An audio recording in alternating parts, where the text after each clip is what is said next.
Nampak jauh gila.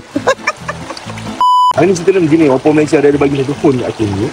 Nama dia Oppo A6 Pro 5G. Okey, dia suruh aku test waterproof dia. Sebab dia tulis kat sini water resistant IP69. Kalau kau nak cuba tengok, biasanya kecil-kecil dulu main apa? Stone slide batu. Hari ni kita main slide telefon. Saya nak cuba tengok slide atas air ni, tengok dia boleh waterproof ke tak. Nampak jauh gila.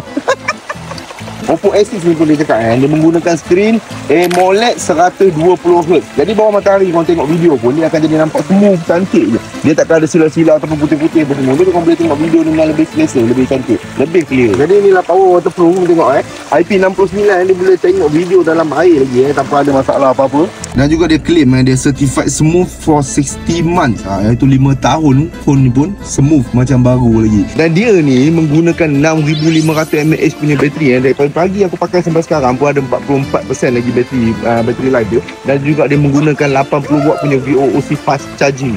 Jadi kalau korang nak cari phone yang budget, bateri tahan lasak, boleh kalih air apa semua tu, pakai untuk outdoor, indoor semua boleh, bagi anak korang pakai, boleh cuba tengok Oppo A6 Pro 5G. Mantap ni.